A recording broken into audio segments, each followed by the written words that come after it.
Kofi Bento for also joining us. And also joining us this morning is the Honorable Henry Kwabena Kokofu. He is a lawyer and a member of the Parliament. He represents the people of the Bantama constituency in the Ashanti region. Good morning, gentlemen, and welcome to the studio. Good morning. Good to have you. Right. Now, we start with our Independence Day celebration, 59 years old. And we're going to be doing that tomorrow.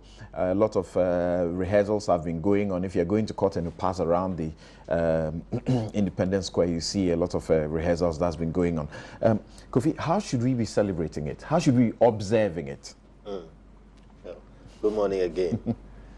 So the point must be made. We should celebrate it. But I think the issue is the how. There is a difference in celebrating when you've just gotten away with your life. You just avoided death. There is a difference when you celebrate because you are able to just maintain a dignified living. There is a difference when you celebrate because you just won a $10 million lottery. There is another kind of celebration you do when you have taken care of all your children, you've taken care of all your responsibilities. You have basically lived a successful life. Like Paul will say, you have fought the fight, you have won the race. On every level, you are doing fine. There's another celebration for that. And then there's another celebration when, despite the challenges that you face, you have hope and you believe that you are going to work hard at it. I think we should use the last one. We face some very serious challenges, some of which are embarrassing to say the least.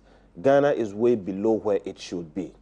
But we should be aware that we still have a nation state. We still have a lot of hope. We have the people. If we can put together the right leadership and we can organize our society better, we will move very fast to achieve certain things. So that we should celebrate. So it is not a matter of we have achieved. We shouldn't be splashing things about. We shouldn't be going on a spree as if we have achieved everything we want to achieve, because right where they are going to celebrate at Independence Square, that is where cholera began a few years back, and people died there. There are some courts there, the circuit courts there, and I'm sorry to say this, but I will say it. When you go to court there like I have gone to, you smell feces. You mean the district courts behind? The district courts behind there. You smell it. Human excreta. All right? So there are things that we should be very ashamed about and we should resolve to work hard at. But we should celebrate like people with hope. I see. You just visit that court. Maybe you spend about 1 hour or 2 hours and you leave there and you're complaining. How about the magistrates who are sitting in those courts? My very good friends who are the magistrates, most of them in those particular courts. Sometimes you wonder how they are able to manage to sit in those courts from morning till around 1 and 2 in the afternoon. Kwaku, how should we observe Independence Day? Need I say more? Need I really say more? I'm totally with Kofi on what he said. I associate myself completely with it. No need to waste time and space. Honorable. Yeah. Yes, good morning to your cherished viewers, and this is my first time. Right. Yes, I'm privileged to meet the gurus here. Right. Ghana at 59. In two ways, the bad and the good. But you reckon that the negatives are so high and that we need not to be where we are, judging from the fact that we started with countries like Singapore and Cone, South Korea and others. And the fact that we've had some good visions coming from our forefathers who wanted Ghana to be an utopian sort of, yes, instead of this abysmal doldrums that we find ourselves in. And we cannot blame anybody but ourselves, for we've had the opportunity to turn things around, to better the lives of our people, but for lack of leadership along the line as we've come. So it is a day of reflection. We should be soul searching. We should be looking within ourselves, politicians, leadership, workers across board, wherever you find yourself. This is the time to take stock. What have you done to contribute to Ghana's situation as we are in now? If it is good for all of us, then we should be clapping. If it is not, then we should have a sober reflection on what we do. So after tomorrow, we can all renew our commitment to building a better Ghana, a real better Ghana, not the one that was promised 2008, and yet we find ourselves in this situation. So it has to be celebrated, yes, of course, but as to how, as my senior colleague have already said, that is it. What are we priding ourselves with? What are we genuinely acknowledging to be our shortfalls and our shortcomings so we can make remedies? So by and large, we haven't done much. That's very interesting there. Now, I think I should start with you. Nado held the True State of the Nation address. He gave it on Monday. He was flanked by, a good number of the best guys you know in the NPP, and people who've been ministers before, who've held very important positions in this country before. And he addressed the entire nation. I've seen that you've gotten that address already, and there are portions that you're interested in. But what would you say, for example, to people in government, just briefly, when someone suggests, a minister of a ministerial position suggests that Nado, what he did is unconstitutional. It is only the president who is mandated by the Constitution to present, an address on the state of the nation, and the opposition leader shouldn't do that. That's an unfortunate statement coming from a minister, because there are two different things. The president delivered the State of the Nation address, and the venue is in Parliament, and it's in consonant with the constitutional demand or mandate that is so given to the president. So that is it. Nana Dankwa Akufo-Addo delivered the real State of the Nation address at a venue chosen by himself, and he has the right, like any other person, any other Ghanaian, freedom of speech, to engage the people of Ghana. And we should not forget that he is the opposition leader, the leader of the largest opposition party. And we are more or less an alternative to the government. So then, what is it? And it has been the norm. 2005, we saw Professor Atamels, then the flag bearer of NDC, delivering his true State of the Nation address. And coincidentally, our president was then the former Minister of Communications, and he was the MC at that occasion. So what is it? Was it not unconstitutional at the time? And that also gives me some kind of relief that the message that Nana Dankwa Akufo-Addo put out there has really hit the target, and that it has unruffled feathers within government. That's why. Now, I will not limit you to any specific portions of the message that he gave, but this is the NDC's verdict on it. The NDC General Secretary Johnson Esiedun presented a rebuttal to what Nana Akufo-Addo had to do, and I'll be bringing you portions of that. But this is a summary of the introduction to what he had to say. He says that we were served with the same generic, stale, hollow, hackneyed, and pedestrian propaganda that has become the most noticeable attribute of the New Patriotic Party, second only to violence and disorganization, since their flag bearer, Mr. Akufo-Addo, took over the party. He says this is what happened. Unfortunately so, he thinks, and other people think so with him. But you reckon that instead of dealing with the issue that Nana Dankwa Akufo-Addo put it out there, he decided to go for his person. And that has been his hallmark. And indeed, any desperate government that failure and the prospect of losing elections stares in the face. So they want to do anything. They want to do everything. Have you had the benefit of his statement? Johnson Esiedun statement. You say that he left the issues and rather went for his person. Yes, of course. Much of the time was devoted to, and even the preamble, attacking Nana Akufo-Addo in person. The issues still remain. Yeah, but it must be said that he took the issues one by one. He took education, he took first leadership, of course, which he took advantage of to, do a very good thing at Nado. Yes, so that sounds tough. and attacking him as someone who is not worthy to even become a leader. And then he went to education, health, roads. So he dealt with the issues as well. Well, that is his own view. If he thinks after all the president have said, have delivered, he still have to come and back it up. That is his own view. I mean, otherwise, he attempted also to redo the State of the Nation address. Can we put it that way? Yes. It was an attempt to redo. Maybe he was also not satisfied with the president's delivery. So Nana Addo Dankwa Akufo-Addo and New Patriotic Party haven't come out to expose some of the inadequacies and all that, the deficiencies within the address.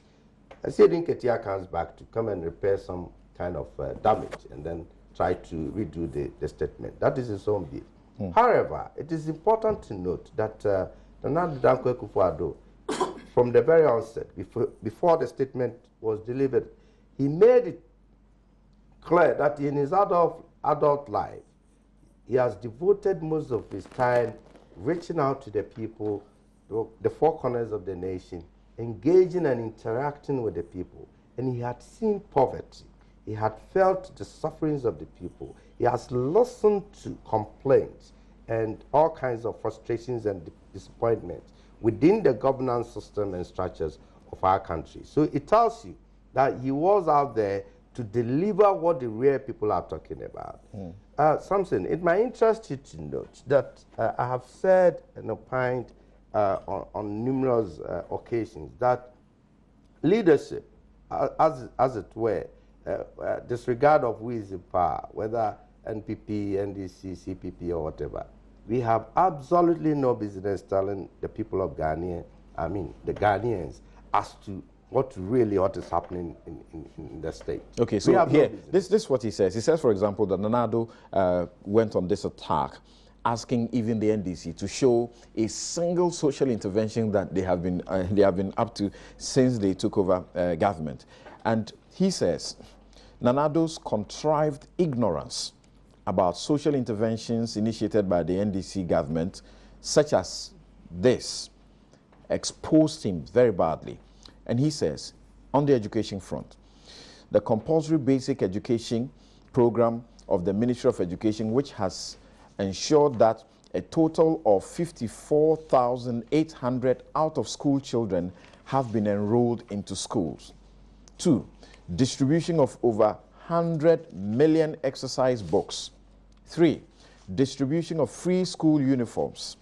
4, distribution of 12.5 million textbooks, which has reversed the textbook to people ratio from 3 pupils to 1 textbook under the NPP to 1 pupil to 4 textbooks under the NDC. 6, distribution of 10,000 sandals so far to very needy pupils. And 7, teacher professional development initiative. Says Nana Addo says this is called Nana Addo's contrived ignorance about such social interventions. What do you say to that? Are there new thing that has been introduced? It's a continuity of ongoing process, and governance is about continuity. We're talking about social pro-poor interventions that the system had not known before. If you talk about national health insurance, the universal national health insurance, it has not been the case that Ghanaians enjoy this kind of social services. And it was introduced. We're talking about the school feeding program, and it's a new thing that came on board. What it is talking about is an educational plan, something that needs to be followed, or something that is within the plan of educational build-up. Where he says the 10,000 sandals that was distributed is a social intervention. God of course, that was not started by the NPP. But of course, how sustainable is that? Are they going to give every year, every time when the sandals worn out? Nana Addo's question was, show one single social intervention program. And he says this is one. No, it's not sustainable. It's something that what are you doing? What are you talking about? Sandals for school-going children? Yes, needy children. Well, maybe that's his own case. But Ghanaians are looking for real solutions to their problems. They are looking for interventions that will better their lives and that of their children. He's talking about books and all that. Did he mention about chalk? Did he talk about registers? Did he talk about school desk? And all those things. These little things are lacking. The woman, the teacher out there, uses chalk to dust herself and gets finished and asks for more. And she's treated with the contempt that you can talk about. Very embarrassing. I'll not give you chalk today, not tomorrow. That is the situation. That is what we are experiencing. If he's talking about education, let's go back to Peribi, whatever. That school going children. Let's go to WA, just say. Yeah, let's go to WA. And other sectors, other areas. Come to Oshim. You're talking about the school Baumia visited and they were lying on their beds and he promised to get them desks. Yes. In fact, he's gotten them those desks, we are informed. But before he got to deliver the desks, government had already gone there to give them desks. Look at that knee-jerk approach. Anyway, we will continue to prompt them. We continue to lead them into do what needs to be done if they are sleeping on their job. And this is exactly what's happened. So Baumia will continue going around looking for evidences of people's calamities and problems. And then they will be following up, trying to address them as we go along. Maybe that is how so just for them governance. There are other very critical portions of Nanado's statement that I will call on you to deal with for me. What would you say about the situation as far as the back and forth is concerned on these issues? I'll come to the back and forth. Let me just get this out of the way. There is a definition for what is a social intervention program. A social intervention program is something that a government will do, which is durable because it has to continue as a program. And it is not one of the things which is a fundamental responsibility of government. Okay. All right? Now, providing infrastructure is not social intervention. If you're providing water and roads, that is not social intervention. It has a social impact. It is your fundamental duty to do so. It's not social intervention.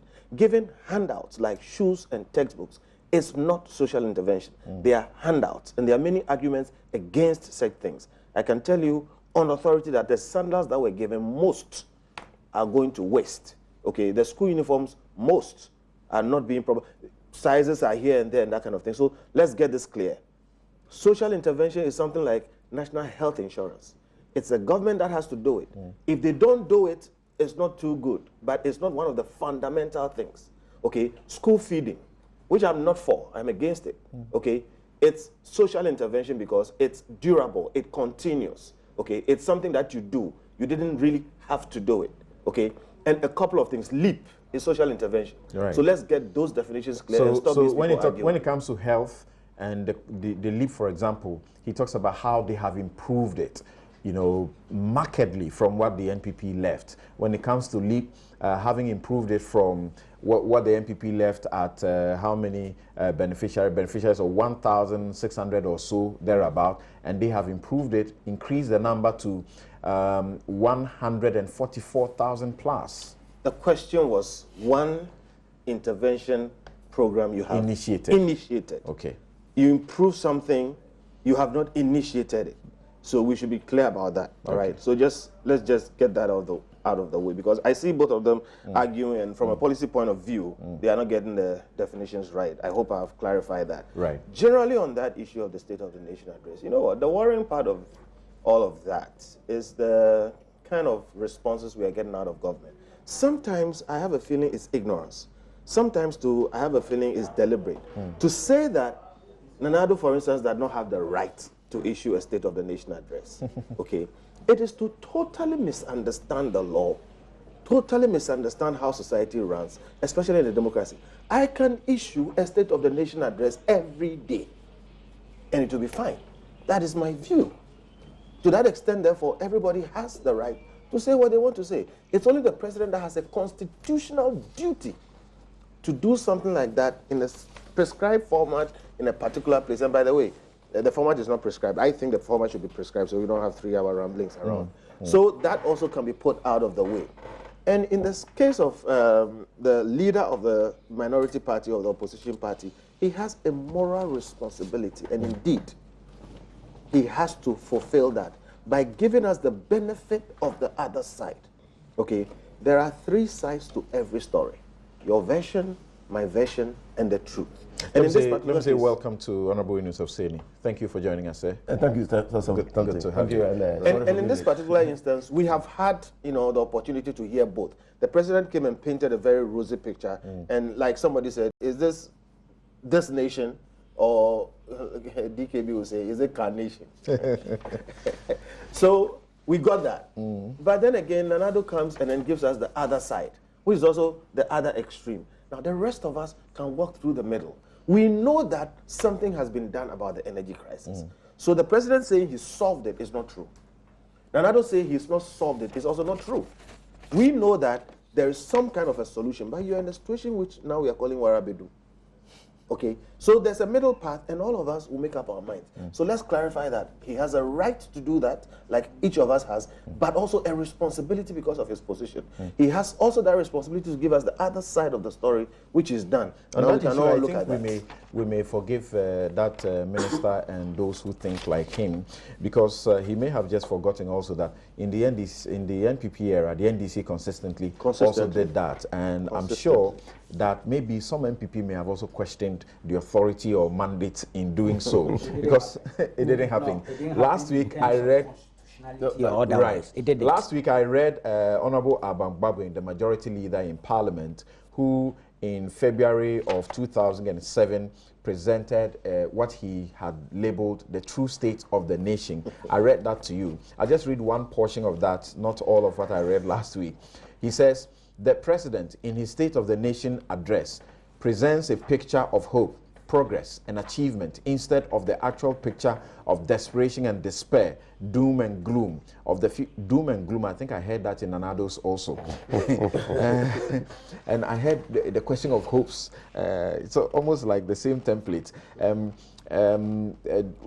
Gloom of the future and the dark clouds of fear and insecurity hanging on the lives of the majority of the citizens. So I'm sure that his own people will disagree with him that Nanado doesn't have the right to have done what he did. Kweku, so you take it up from here.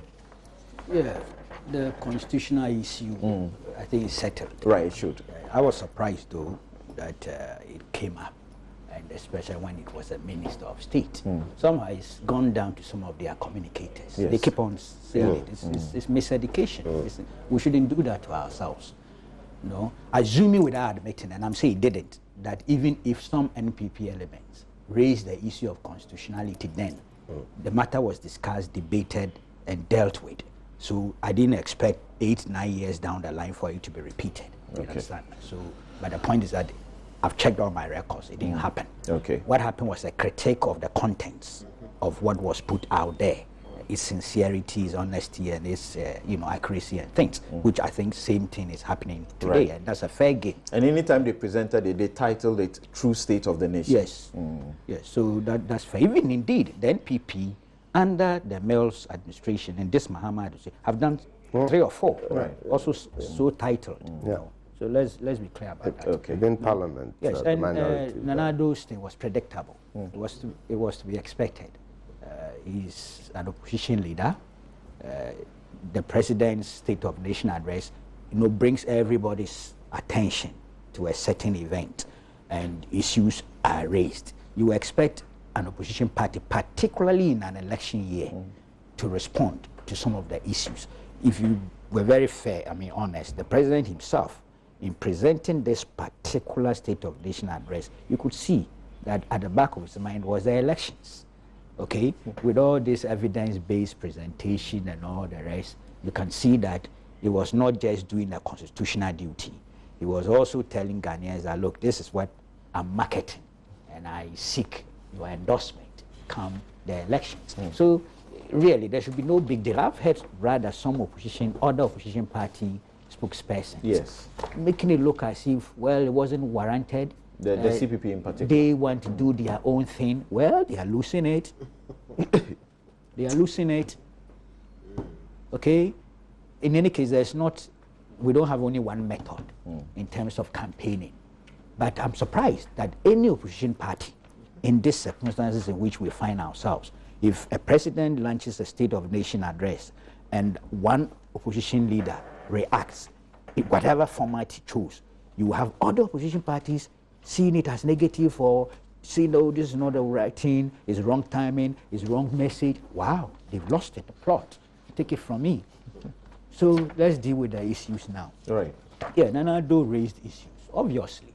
And last week we sat here and indicated that in the president's thing, there are gaps, and more gaps are emerging. And some are quite serious in terms of whether they were accurate, factual presentation or not.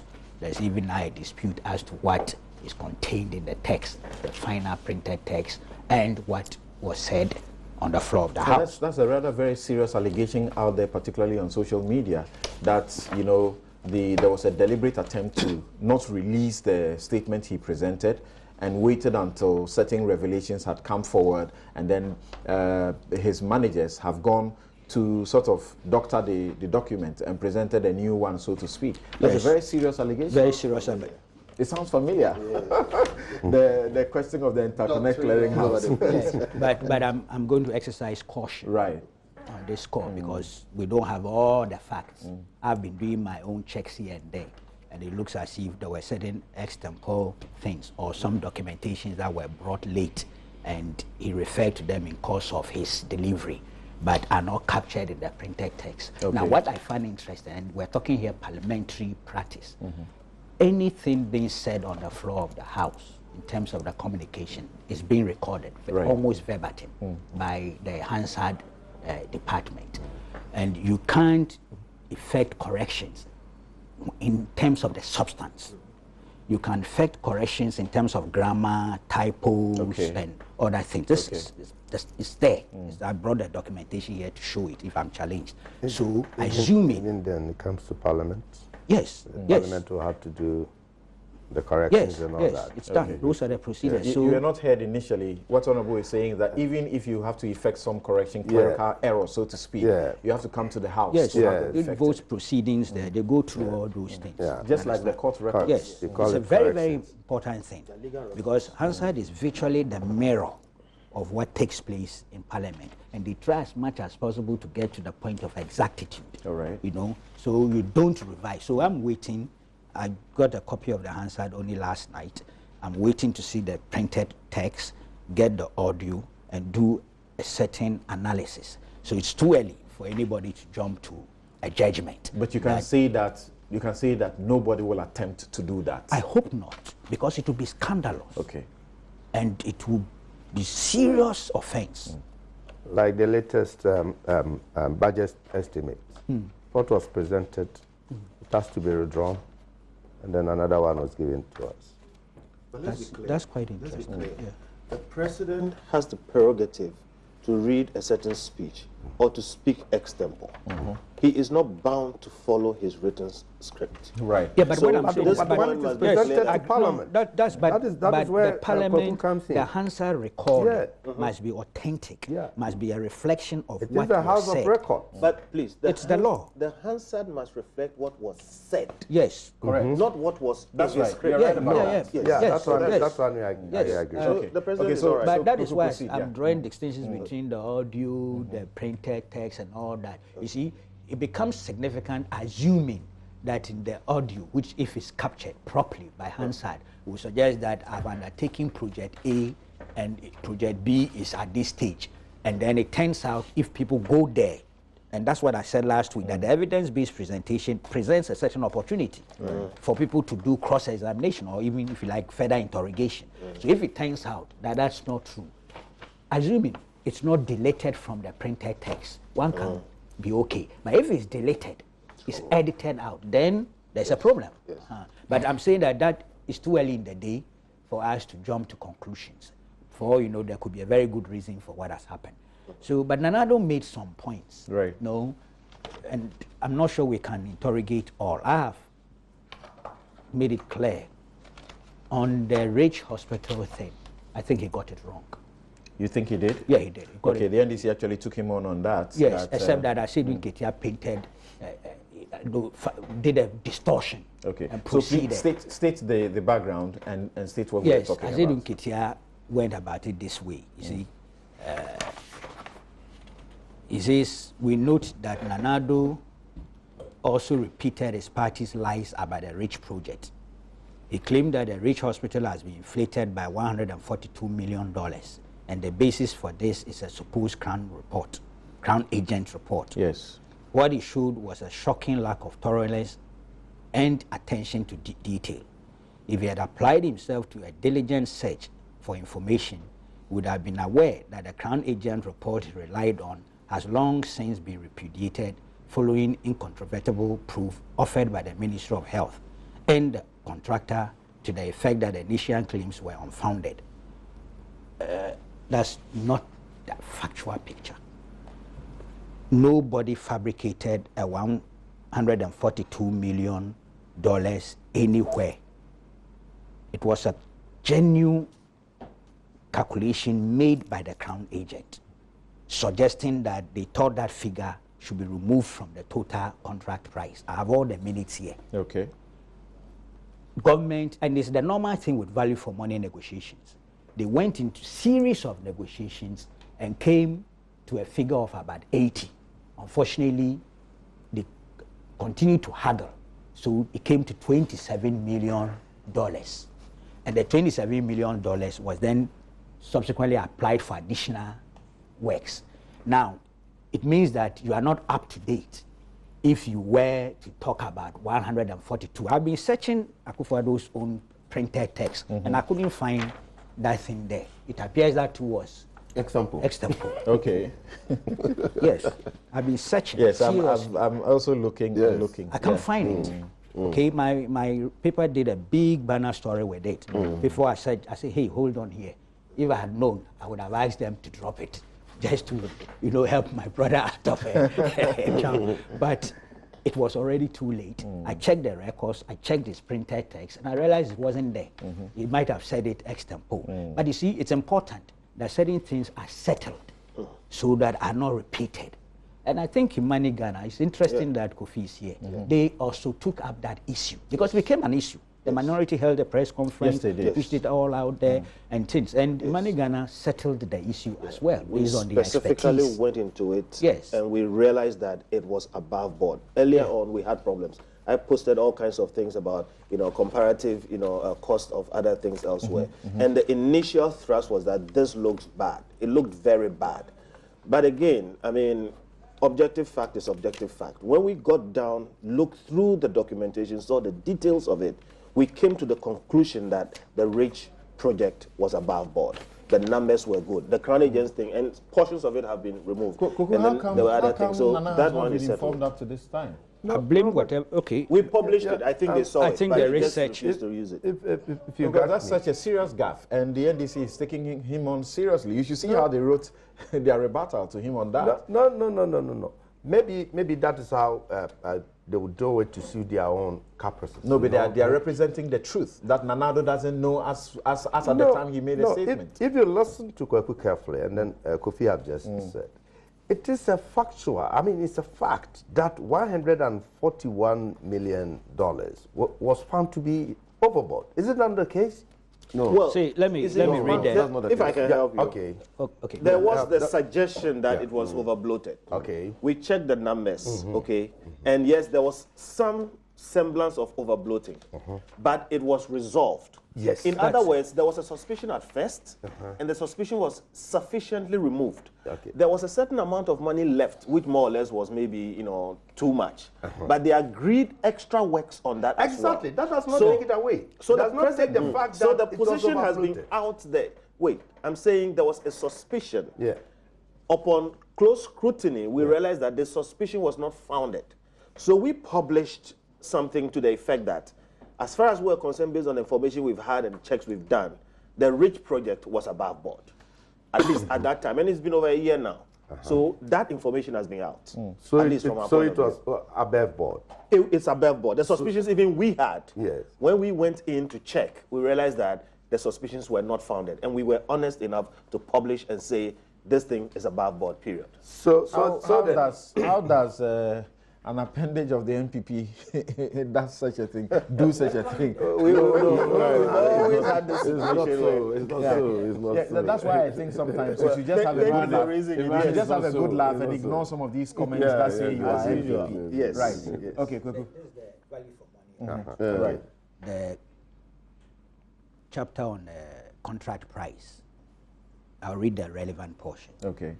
This is what the Crown Agents Ghana Limited said it is recommended that the total contract price for the Rich Hospital should be reduced by $142 million to a total contract price for the whole of the works of $162 million. Based on this recommendation, it is further recommended that the two phases should be constructed concurrently as a single construction project under the current loan facility. This facility should be reduced to match the recommended total contract price. They went into negotiations. If you go to negotiations on 10th October 2013, this is what it says. It was indicated by the Crown Agent Ghana Limited that the current price, contract price, was considered likely to expose the Ministry of Health to a significant level of risk based on the Crown Agent's estimate of the fair market price analysis.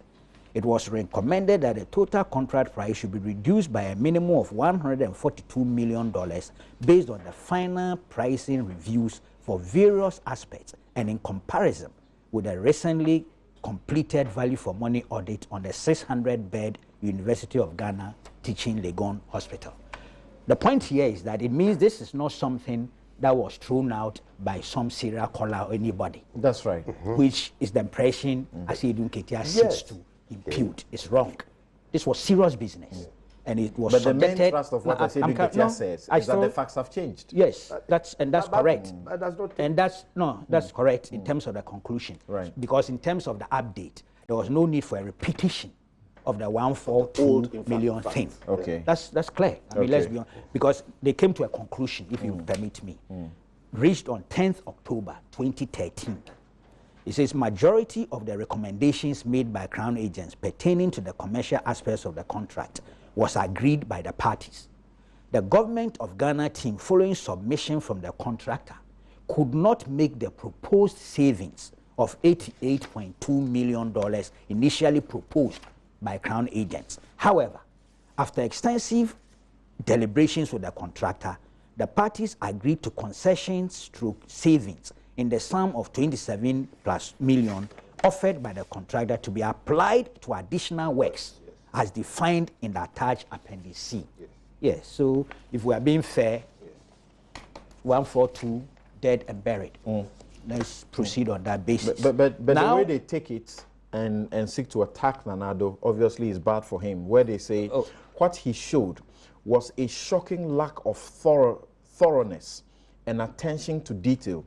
If he had applied himself to a diligent search for information, he would have been aware that the Crown agent report he relied on has long since been repudiated following incontrovertible even repudiated is a wrong language. offered by the Ministry of Health and the contractor to the effect that the initial claims were unfounded. It's unfounded. This blunder is reminiscent of his embarrassing gaffe on the Kaswa Interchange project, which he claimed had been inflated without basis. Because of his trademark lack of thoroughness, he did not seek the advice of his own parliamentarians before making this outstanding claim. He had to take his own ranking member on the Roads and Transport Committee in Parliament to correct this falsehood.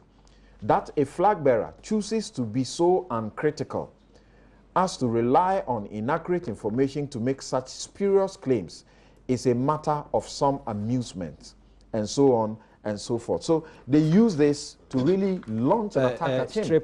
Strip the propaganda out. Let's focus on the core issue. The 142 side. Yeah, he did it. It's legitimate. And look, we're in an election year. Yes, this is going to be campaign against him.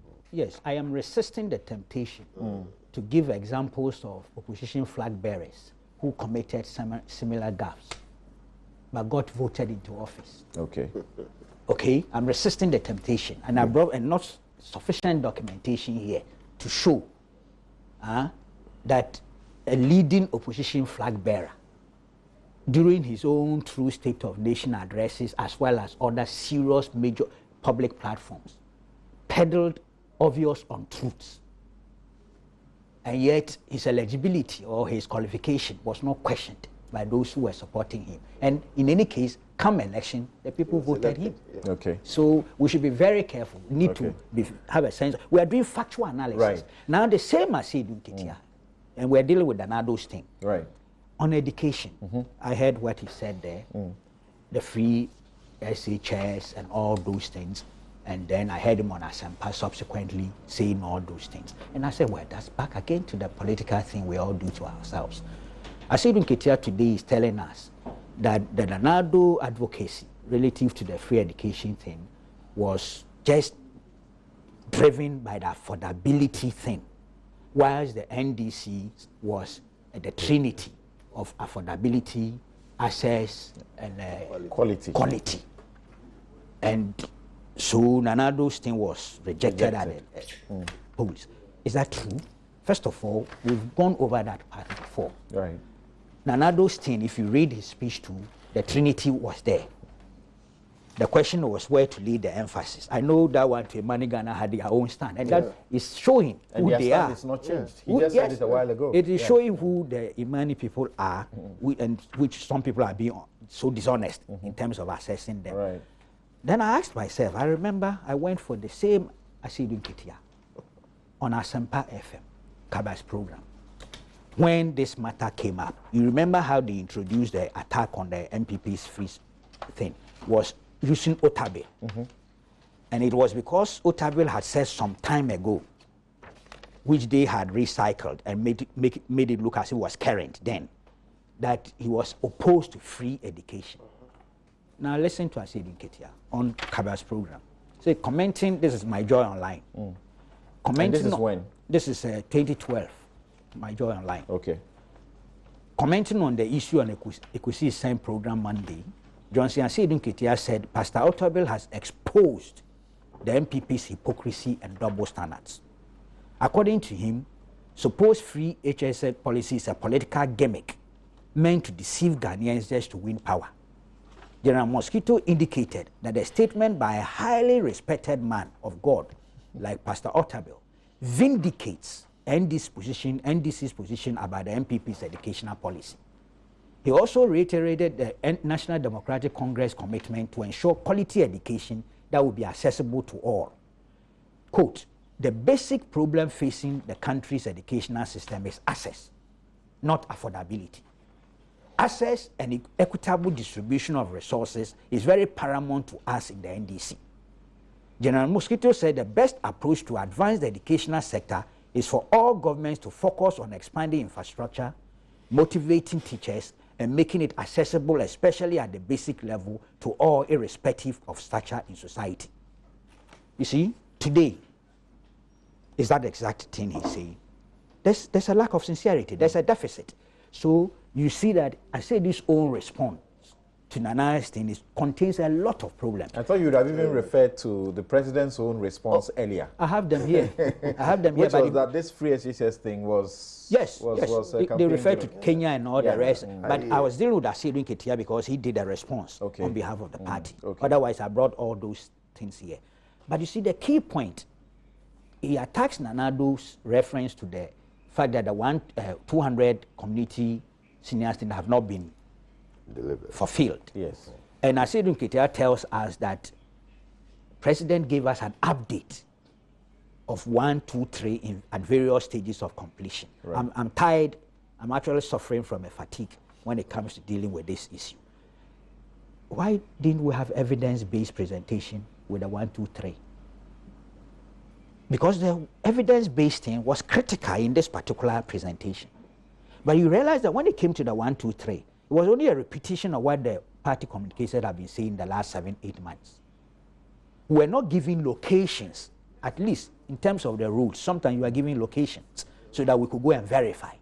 The 123 schools at the various stages of completion, we don't know where they are. But what he's saying, is it not justified that what Nanado did amounts to speculation without, getting the facts? Because if Nanado says that because 4 have been commissioned, and therefore the logic is that only 4, have been done or are being done, then that is wrong. No, That's what it's incumbent on government to tell us the status of the 1, 2, 3. First of all, the 200 is obviously out of the window. They've stopped talking about that. And you've been repeating 1, 2, 3 at various stages of completion. Yes. If on occasion as important as that day, and introduction of the evidence-based element, then I am suggesting. 3 hours in that volume. Yes, I am suggesting that something of evidential value in terms of location could have been added. Look, I was watching TV and they were doing pictorial presentation as well. I don't know whether you realize that. Yes, we didn't see anything like that. Okay. There's a last one which I'll come to. It's on the judgment death. Yes, judgment death. Just hold it. We'll come to it. Right, Honourable. What would be your comments on the Nanado's true state of the nation, and also Esedun Ketiah's rebuttal, so to speak, the NDC party's rebuttal? Well, first of all, let me say that I heard your preliminary comments about Ghana's independence, and to say that we have everything to celebrate as a nation. We are celebrating the nationhood. My question has been, how should we observe it? We should observe it like we've observed it all the years. It has been changing. I mean, in the first Independence Day, the euphoria was different. These days, it even takes some encouragement for people to go there. I mean, as we grow, people will see the less significance of the celebration of that occasion. But it's important that we always celebrate we should not forget that Ghana is an artificial construct. Okay? Many such nations put together have broken apart. So we should celebrate. That's all the pomp and circumstance. We should celebrate. Okay. We should celebrate. And I think it's good. All right. That's why I supported Kufuor when he said he was going to celebrate the 50th anniversary. I mean, it's good. All right. 50 years of nationhood. Only that we cancelled the 25th. Only that we cancelled Jubilee because we said it was when there was poverty. There was no need. We lacked resources. Well, but we celebrate 40 years. We'll be 60 next year. Let's see what happens. I'm sorry. Nana Akufo-Addo's statement. It was an exercise not in futility, but in the entrenchment of democracy. It was in pursuit of his fundamental right to freedom of speech. You should tell that to your people. No, that is guaranteed. Thank you. I mean, many people, all of us sitting here and discussing His Excellency John Dramani. I heard you also on TV when you were critiquing that was an exercise in the enjoyment of the fundamental rights to freedom of speech. Right. And so, yes, insofar as Nanado did not come to Parliament and address parliamentarians, but chose to address Ghanaians, he was entitled to do so. And we will continue to see that. And that is good for our democracy. That's why we must celebrate. This is characteristic of you. This is why we should celebrate the independence. I mean, you show that you can be fair and gentle in this political game. So let's proceed. Why shouldn't we? Straightforward. What's his name? Kisa Besigye. Where is he now? Even journalists cannot get close to his house. He cannot even speak his mind on the conduct of the elections in Uganda. He cannot. He's not allowed to. That's a bad benchmark. No. I'm just telling you why we should celebrate our democracy. That is not why we should celebrate. There should never be a situation where we have that seeking thing. access So we to him shouldn't have been compare denied. ourselves to the West in this place. We should not compare ourselves to a country like what is going on. A bad example. It is a terrible example, and you should never compare this country to that. We will not let you do that to this country. Please. So don't go there. Please. Let's look forward. Last 2 weeks, you told me that passing the interception of communication was an act of tyranny. Today, you have just exhibited it. No, I have suggested something to you that comparison you shouldn't do. Thank you. The point is made. That's an exhibition of that. You see, as a lawyer, you should be able to relate your opponent's view. I feel strongly about that position. No, but that doesn't matter. All lawyers feel strongly about that. That's why you have also been heard on how you feel about it. They don't try to gag somebody in speaking his mind. Gagging you. No. You move on. No. And Okay, so let's proceed. As a lawyer, it flies in the face of our profession. Continue. Do not do that. Continue. No, that is an example I will set. Right. And I can set many examples. Nations that have collapsed. I mean, until recently, Uganda was invited by the president was invited by the Queen. We say we are more advanced than the Britain. Uganda, Museveni wasn't in the palace, dining with the Queen. So no. I'm surprised. Now, but and then again, it shows the level of our intolerance in comparing, even on this studio. But well, let me keep. Okay, go ahead. Go ahead. Yeah. Now, the issue is, Nanado spoke, and Nanado was entitled to so speak. In fact, if he had not spoken, it would have been remiss of him. In fact, somebody would have moved a motion to change him as a flag bearer. Yes, because His Excellency John Dramani Mahama had come to Parliament to present a State of the Nation. I agree entirely with my brother Abdul Malik Okubako when he says, His Excellency John Dramani Mahama had at the back of his mind 2016 and what is to happen in 2016. Why? Every politician, astute politician, will take advantage of such situation. So he did. You want Nanado to have slept on this obvious good points, or good delivery that was made, this obvious attempt to convince Ghanaians that many things were happening. So he spoke. That is why we must interrogate not what John Mahama said in Parliament alone. We should also interrogate what Nana Akufo-Addo has said. Now, and I have no doubt in my mind, the basis of questioning the contents of the statement of Nana Akufo-Addo is founded to some extent on what His Excellency John Mahama did in Parliament. People might forget. To have presented an evidence-based State of the Nation in Parliament is to raise the notch of accountability higher. That's what is happening. And that is why we are seeing people going around the country to see whether or not what His Excellency John Dramani Mahama had put in his statement is right. It also means... But is it really new? Because I'm trying to see something in the United States. No, I'm talking about Ghana. When, for example, the president of the U.S. is to deliver the State of the Union, he's got the right or opportunity to pick a number of people to sit with him up high. And he does so. I think, but that's not exactly like something this. like that, really. Not. We copied it, but it's new in Ghana. Nana Akufo-Addo in 2010 or so, he didn't bring the people. He mentioned their names in his State of the Nation. In his address, he mentioned Mami Davi from so and so would have been facing problems. He mentioned names, but he didn't bring the people. So it's not entirely new. If you had brought the people, that would have given us an opportunity to also follow the people, like we have followed Zainabo to see his pedigree. To have given us an You don't opportunity. want to talk about that, though. The 2 pigs. Because the account is that there are only 2 pigs in the within the compound where she has them, and there are actually concerns that perhaps the money that was used to keep him in a guest house around and transport her would have been such a blessing to her. I'm not talking about the 2 pigs. Okay. I'm not actually talking about lip. I'm talking about accountability. Okay. If the president hadn't mentioned that, no one will know that there is a person called Zainabo on this earth, but in this Ghana of ours. Haven't mentioned that, he opened himself to be held accountable. That's what I'm talking about. Okay. And that's what I'm saying, that our governance structure, our democracy is growing. It also means that a minority leader or an opposition leader can no longer just assert without more. You'll be held to produce evidence. And that is why when Nana Akufo-Addo spoke, he was held accountable for what he had said. And there was opportunity for rebuttal and the production of evidence. That's just what I'm saying. Okay. Now, so that means we should be patting ourselves. We are consolidating the tenets of democracy in this country.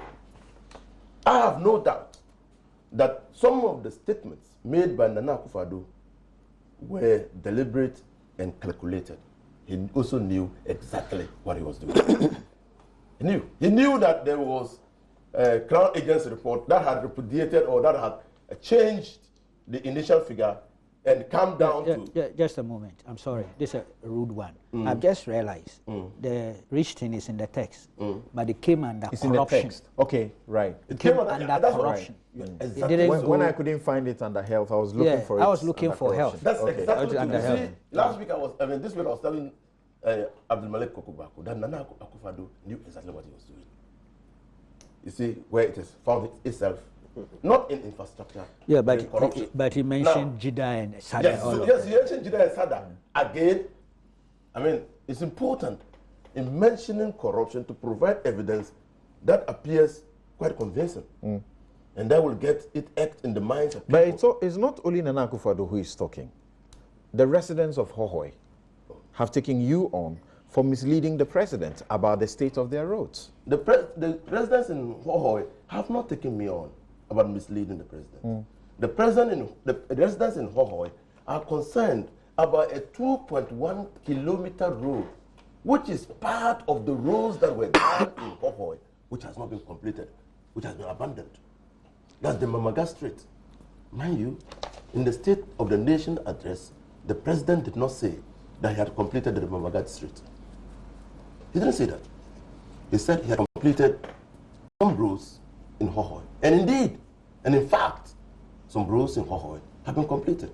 But yes, the people have a legitimate right to complain that that particular road, which had been abandoned for 3 years now, ought to be completed. And I sympathize with that. I sympathize with that. That is why when I went to Hohoe, I said, yes, moving on from sympathy, I have to act.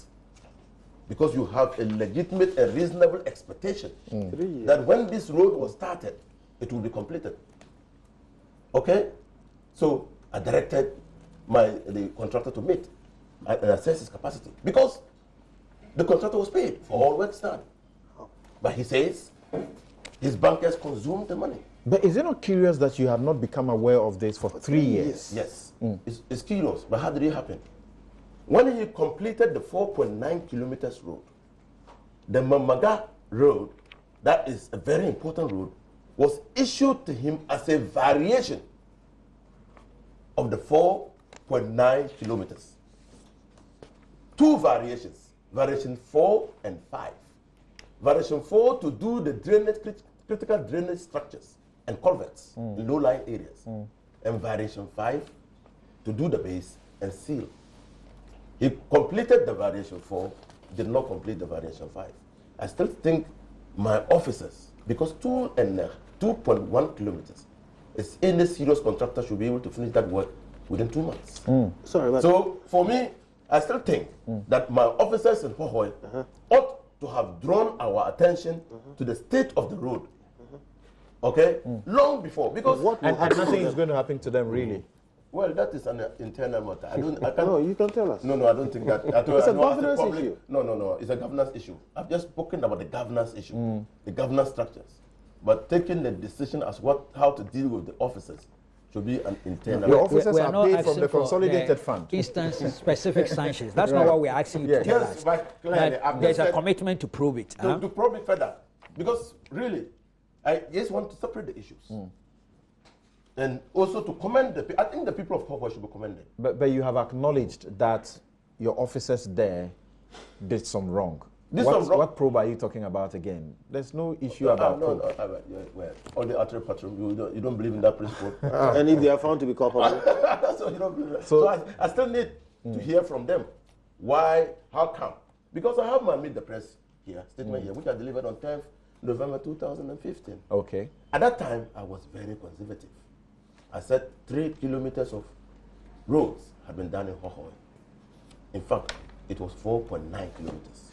I believe that is what His Excellency. So these officers are liable to sanctions, right? Clearly. I mean, they reported. I mean, I'm just 2 years old at the ministry, but I still take full responsibility. I mean, he just told you. All right. Benton has just told you that the roads were abandoned and the Hohoe people. So what's going to happen now? You've ordered for where a to contractor start? is back to site. I've gotten a contractor, takes over the project, go to site, complete the work. He was paid. You said the other one was paid. He was paid for work done. We don't pay For the for variation. For the variation. For Okay. work done. Okay. For his critical drains He raises the certificate and then you pay. Okay, thank you very much. Just hold it there. We'll take a break here.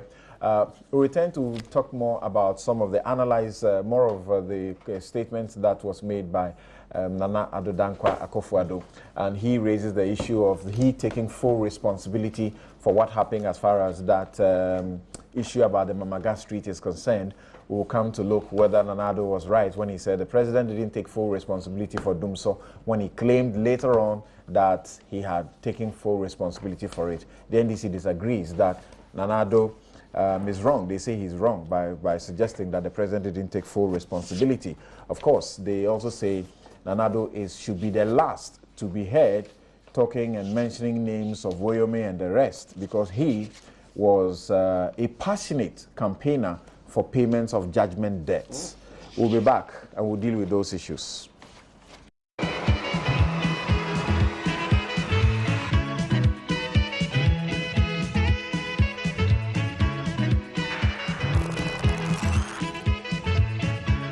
You're welcome back. This is Newsfile. It's your most authoritative news analysis show, and here on Newsfile we put Ghana first. And some of your messages that have come in, let me just read a few of them.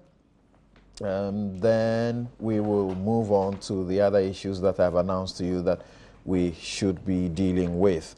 And this one is coming from Kofi Louise Boaki. He says, he laughs and says, for once an NDC guru commending Nana Akufo-Addo's State of the Nation address. Well, okay.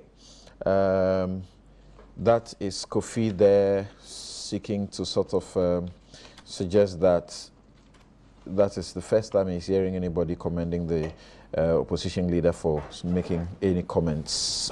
Musa Abattoir says President Mahama has delivered his constitutional mandate. On the other hand, under which obligation does Nana Addo deliver what he did? That can confuse opposition leaders in Uganda or Zimbabwe to that. Okay, I didn't get that because it's not. He wanted to say compare. Okay, thank you.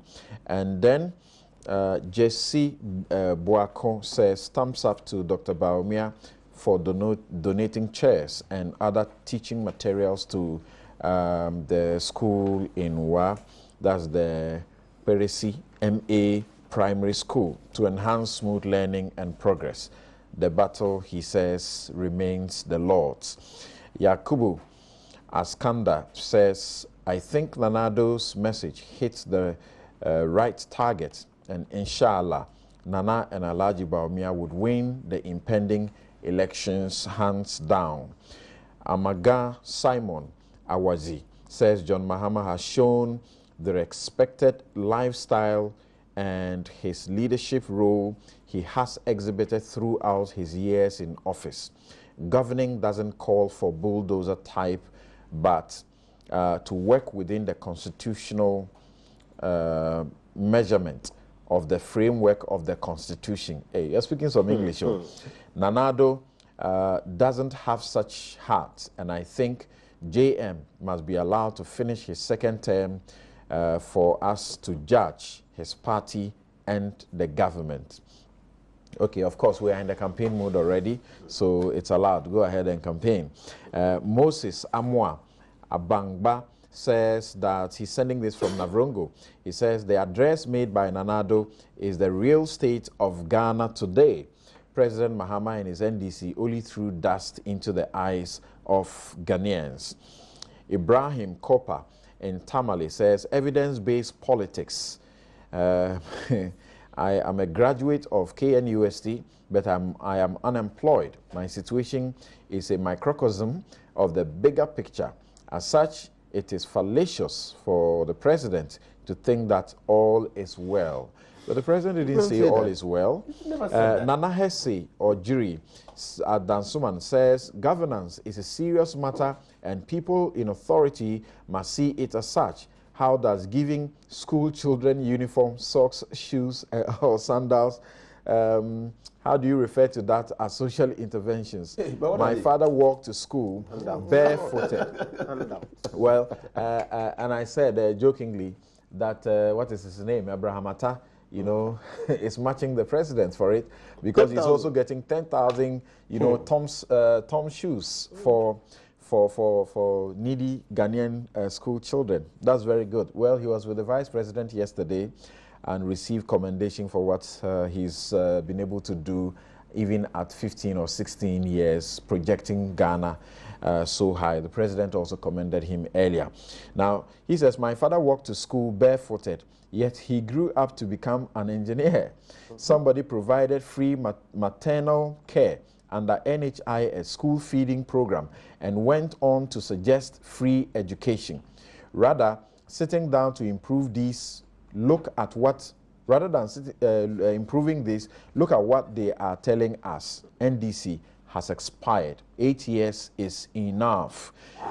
Prince Hamidu in Tolon says, distribution of free school uniform and sandals are not new in Ghana. Currently across the country, Comfort Ghana is doing great in this provision. And how many peoples are the NDC targeting to distribute to?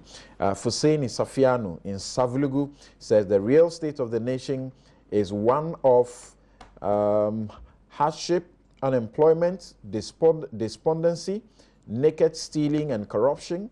The JM government has lost touch with the reality on the ground, so they resort to lies, deceit, propaganda, and blatant falsehood to woo Ghanaians for another 4 years of wahala. God forbid. I'll just read like about 2 more and then we can move on. Okay, this one is coming from Seydou Samed. He's sending it all the way from Wa. He says Mahama was in parliament to campaign and not to deliver a speech on the state of the nation. Evi Anlovi says, I would like to know if other opposition parties across the world also give their views of the state of the nation after a sitting president has done that. I would say that the Ghanaian economy is not glossy as it was painted by the president in the State of the Nation address. For me, there is no need for Nana to go through all the stress of giving what he did, because we can all see what the economy looks like, and we shall vote to avert more problems. Thank you very much. Now, we continue with the matter of the state of the nation. And I'd like to start with Kweku on the questions of judgment debt, because the NDC in their reaction made that, you know, another key issue to react to, and said a few things about Nanado, and saying that he actually does not qualify to be the one to lead any such onslaught on the president. Yes, Kweku? Yeah. This is what Asiudun Titia said. I would want to quote before. Right, right. He says, this is a man who made a passionate appeal for payment of judgment debt to the Great Cape Company, despite the non-availability of documentation. How can a man be opposed to judgment debt payment and plead for it to be paid at the same time? Such hypocrisy is unbecoming of someone seeking the high office of the president. Akufo-Addo is also on record to have caused substantial loss to the state in the drillship judgment debt case through his legendary incompetence when he failed as an attorney general to defend the state against a suit in the matter. Needless to say, the drillship was subsequently sold in London like the way tomatoes are sold at the Malata market. You see? Take the propaganda out, take the comic, I was going to say nonsense, out, and let's focus on the issue. The external sound mode. I passionate appeal for payment of judgment debt to the Great Cape Company. This matter, we've dealt with it over and over again. Yes. But you see, there are politicians out there who think people have short memories, so they don't give a damn.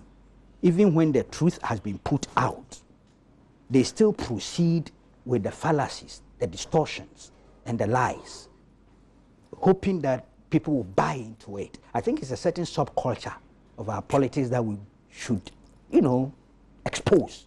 It's not good for us, across the political divide, I mean. But in this instance, let's check what Asidu Nketia is saying here. Passionate appeal for the payment of judgment debt to Great Cape Company, despite the non-availability of documentation. Factual? Nana Akufo-Addo. This is a letter dated 3rd October 2011. He was responding to a letter dated 20th September 2011 that had been sent to him by Dr. Nat Tano, Guzi Tano's brother, who was the agent for this Great Cape Company. And this case was generated during the NDC2 administration under Rawlings. Now, this is the letter he sent. He says to Nana Addo, he says, I'm by this letter humbly approaching you as well as appealing to you, Honorable Sir, to kindly assist us in the authentication of the attached letter of 21st April 2001, which you wrote during your tenure as the August Attorney General of Ghana and Honorable Minister of Justice. Another relevant paragraph. In this regard, Honorable Sir, the Minister, in this reference is Minister of Finance, made it abundantly clear that he would also be happy to act if he were in receipt of an affidavit or letter from your good self, simply stating that you are indeed the author and signatory of the attached letter recommending the supplementary payments to Great Cape through the often mentioned letter, though the often mentioned letter is not on a headed paper. Nat Tano was making reference to an earlier letter written by Nana Akufo-Addo in 2001, recommending supplementary payment based on a letter Obeda Samoa, then the Attorney General, had written. Now listen to Nana Akufo-Addo's letter and tell me if this is a passionate appeal for the payment of a judgment debt. It's a short one. I need to read it. Nana's letter is dated 3rd October 2011. It says, this is to acknowledge receipt of your letter of 20th September 2011, requesting my assistance in the settlement of government's long-standing indebtedness to the Great Company of Switzerland. I am somewhat disturbed by its contents, which have led to the unusual request contained in the letter. It is disconcerting to find that public record keeping has fallen into such straits that the files on this matter cannot be found, either in the Ministry of Justice or in the Ministry of Finance. Be that as it may, it will be unconscionable on the part of government if its own poor record keeping is used to defeat legitimate claims of its creditors. I have a vague recollection of the transaction and can readily confirm that the signature on the letter dated 18th April 2001, addressed to the Ministry of Finance, attached to your letter, is indeed mine. I note from your letter that such a confirmation will satisfy the Attorney General, to whom I'm addressing a copy of this letter. I'm sending a copy of the letter to the Minister of Finance. I hope this is satisfactory for your purpose. Akufo-Addo had not gone out of his way to make a passionate appeal for payment of judgment debt to a particular company. He was sitting here somewhere, as it said. And then this request comes from Guzitano's brother, Natano. And you can see that basically the key thing here was the authentication of the letter he had written in 2001, as well as the signature on it. Yes. And this was a request coming from the Minister of Finance, I think, Dufo then. And that's all he did. Whether government will pay or not pay was up to the government. So he says he did so without the availability of documents. Yep, but what was Nana Akufo-Addo supposed? Was he supposed to provide documentation? The document that was available to the Ministry of Finance was the one he had written in 2001. And so he authenticated it. And he made the point that he's surprised that even the record keeping was that poor. Because otherwise the entire file on Great Cape should be available at the ministry. You don't go forward to accuse the man of undertaking a passionate appeal. In any case, who said Nana Akufo-Addo has said anywhere that he's opposed in principle to payment of judgment debt? When did he say that? Even that POW commission report, Delta Foods, he had done a recommendation. There was even an attempt by government to twist that finding against Nana. And I remember Martin Abidu coming out to clear the air. So you see, let's just be fair with the facts. It is payment of judgment debts of dubious validity. That has become the issue. Otherwise, the state is always in the business of paying these debts. That's right. And many of them we haven't had problems with. Woyomi, whatever, I saw photo. But he didn't raise just that. He raised also the question I'm coming of there. The ratio. The ratio. But we've dealt with that too here.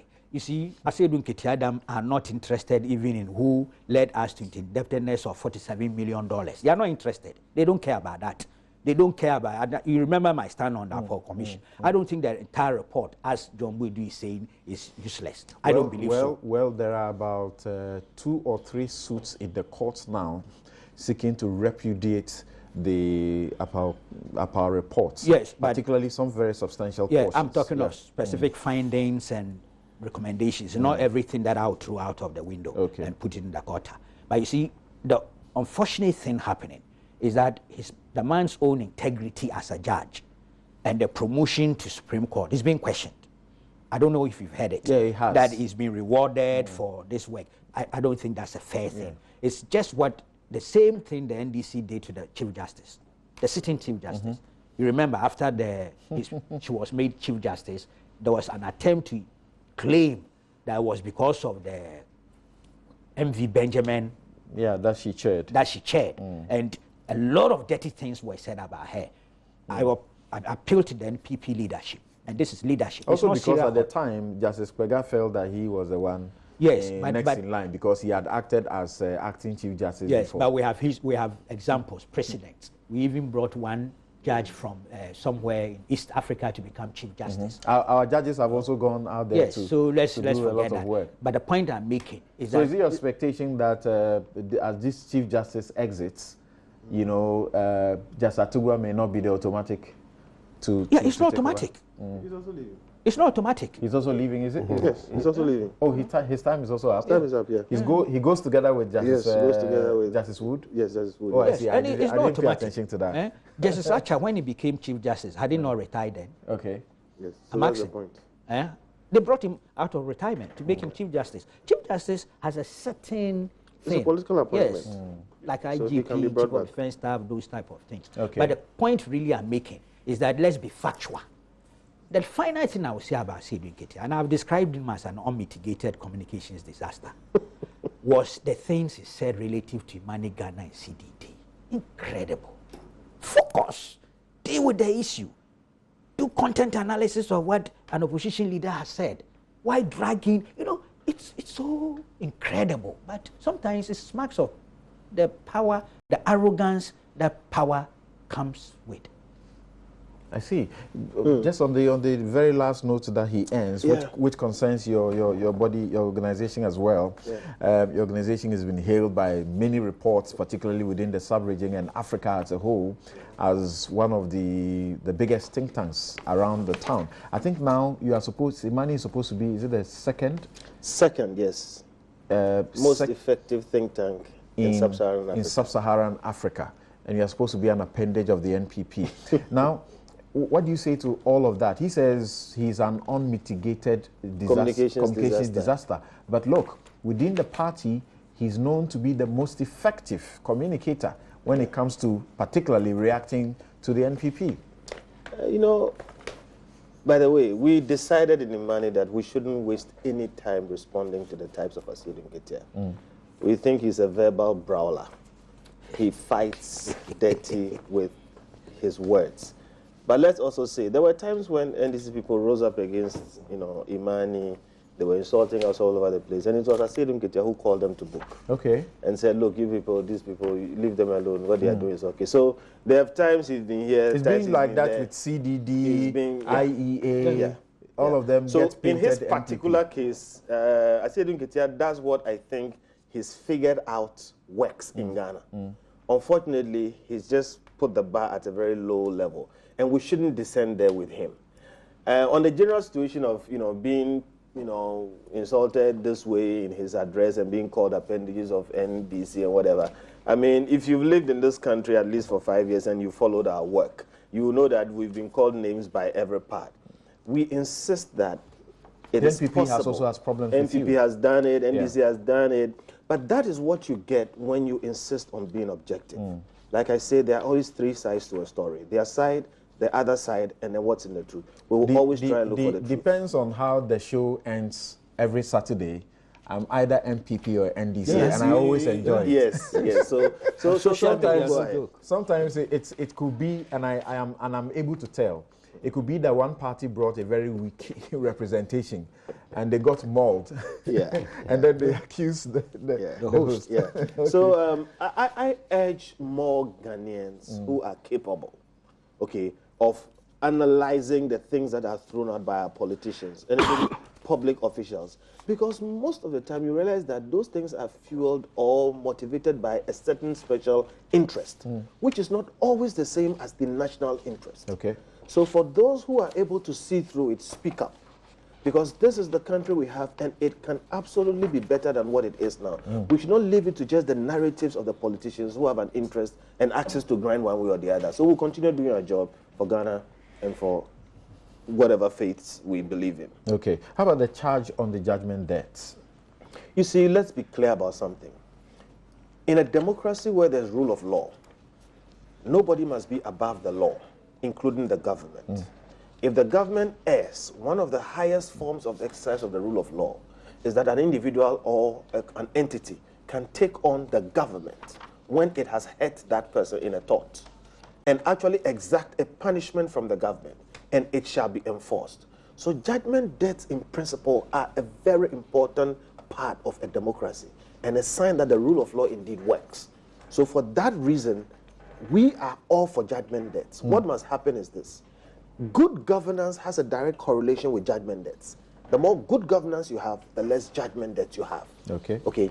So when you mix all these things together, you realize that the more judgment debts we have, it means we have terrible governance. Okay. Then you move from judgment debts to simple corrupt collusion.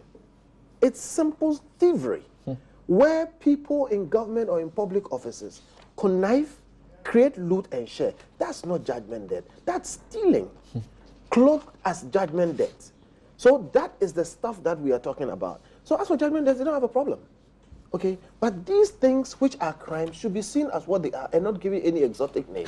And the people who perpetrate these things should be locked up and jailed. Because look, there are places where when you steal government money, the water will flow, people will go to hospital, your garbage will be picked up.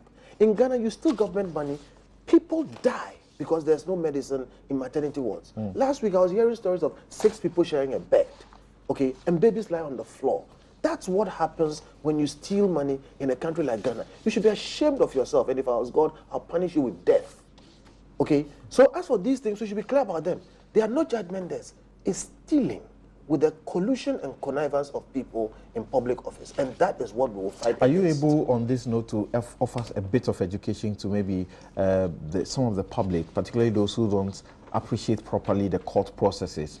Because when, in the course of the week, the news came out that Woyomi had been to court, the Attorney General had been to court, and Woyomi suggested that he was interested in paying the money and that he was going to pay in 3 years. He should be allowed to pay in 3 years. There was a certain public anger. Of course. That the AG and the courts are overindulging him. What can they do? What can they do in the circumstance? Because the court actually lambasted his lawyer and himself for their inconsistencies. Because first of all, you say, give me a year to pay. And this was 2013. Give me a year to pay. The year ends, you don't pay. Then you come to court, try to stop the AG from collecting the money. And when you move out of the court, you announce that you are going to International Chamber of Commerce. And that one, I posted a comment. I said that was a joke of the century. Then they go back to the court and they say, we are ready to pay. What would you say to the people and how they are directing their anger at the AG and the Supreme Court? What can they do? You know, it's one of those things which, on a certain level, should be simple, but it's not entirely simple. Truth of the matter is that Woyomi should not have had the wherewithal to be walking this free in this country and be speaking the way he's speaking. And indeed, if we were minded to take our money from him, he should be under some severe pressure right now. But we should also appreciate that when you are dealing with the court processes, you have to let them work. And then there's a straw man principle. If a court gives me a judgment against you and I come up against your assets, I can take what I find, and then the rest is up. That's a straw man. You can't take more than what you can find. So is the AG that ought to be blamed and not the court? It is the AG and not the courts. So that's a technicality. The courts are the, excuse me, they say any fool can go to court. But then the court will determine the merit of your case and make an award. After the award has been made, the person whose favor it's made has to execute it. And that's the AG. The AG has had enough time to have executed this.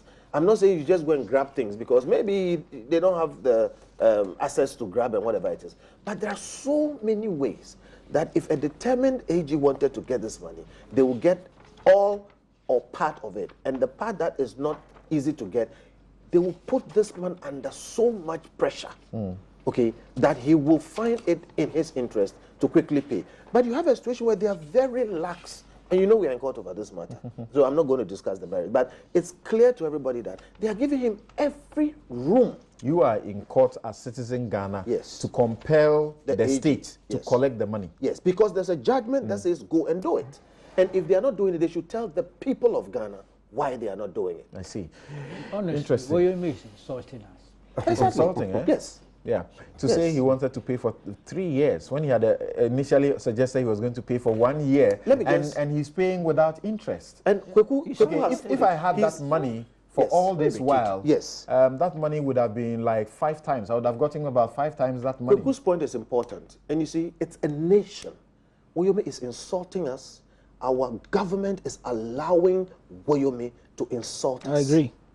I see. Let me hear Honorable Yusuf Seni on this. But before that, there's a bit of a weather warning that is coming from the Meteo Department. It says that it is very likely a rainstorm which is at the coast of Lagos as at 9 a.m. will move west and hit the coast of Ghana today between 1 and 6 p.m. So let's all be careful where we are going. Likely to be a rainstorm. Yes, Honorable, what do you say about the NDC's concern about Nana Addo's credibility as far as the questions of judgment debt are concerned? Well, like I said, Nana Addo can say what he wants to say in his State of the Nation address, in his real State of the Nation address.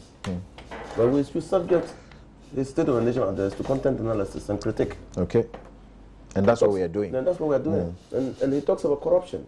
I'm surprised that Delta Foods has been said there was an attempt to bastardize that, the involvement of Nana Addo in the Delta Foods matter. Yeah, we're here on this platform. Yeah, I'm not talking about a platform. I'm talking about going behind, and that's what Emmanuel should be doing. Going behind what happened in Delta Foods and identifying the parties in Delta Foods and identifying the connections. Yeah. And you will get to know the real facts of that. But Delta Foods, the problem was during the NDC time. Please. Yeah. Go behind Fosoton. Isofoton. Go behind. Yeah. How did it happen? The executive has the power and the resources to do that. Okay, so see, I wish you go behind it.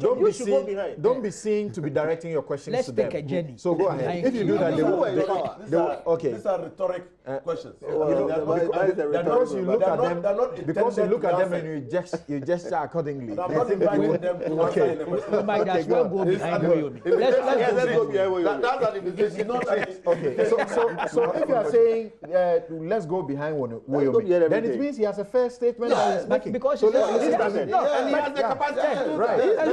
Let's listen to him. Yeah. Let's go on. I believe that, you see, my understanding of corruption is not what happens on the face. It's not what is manifested, but what leads to that act. And it takes of corruption takes off from a point and manifests itself at another point. Okay? So the indulging in corruption takes certain processes. And what judgment debts are judgment debts. They are debts that have been endorsed by the courts. So Legitimate. They are legitimate.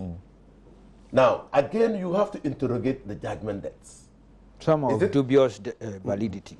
Good. Supreme Is it Court a has case- proved it. No. Is it a case that the Attorney General's office neglected, refused, or failed to put in a spirited defense? Yes, there have been cases like that. Well, no. And slept on the job. So I should make my contribution. Oh, continue, but we will always help. Yes. Go ahead. So Yeah, I'm that's what talking about- Nanado is accused of in, so- in the So I'm talking about corruption. in the drill ship. The drillship.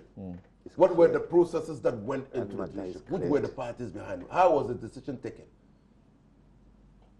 Can that decision have, or could that decision have inured to the benefit of somebody? The charge is that he should have put up a defense. He didn't do so. Why did he not put up a defense? So these are questions in talking about corruption. Don't just come and wave a white handkerchief or a black handkerchief and say this person is corrupt. A critical example, Asofoton. In Asofoton case, if you go behind, you will see that tenders, invitation for tenders were advertised. There were tender forms, documents were bought. Companies put in, somebody won a bid. The whole activity was cancelled by a single letter. See. No. I was at hold the on. Ministry No, of no, Energy. hold on. And I'm telling you, as a matter of fact. Wait, you are And I don't want to mention no. names because we are not mentioning who cancelled, who wrote a letter. No. See, Now, and is the company, there a government report, a report commissioned by your government that made a recommendation that no money should be paid to Asafoton? Commissioned, you paid for that thing, about 100,000 or so. Do you remember? A group of professionals. Yeah. Is there that report Okay. or there's no such report? Thank you for the question. Let's move on. That's the key. I also treat it as a rhetoric question. And didn't people in his government Now, so a person goes to court based on did. what he considers as accrued rights. And the court gives him that judgment.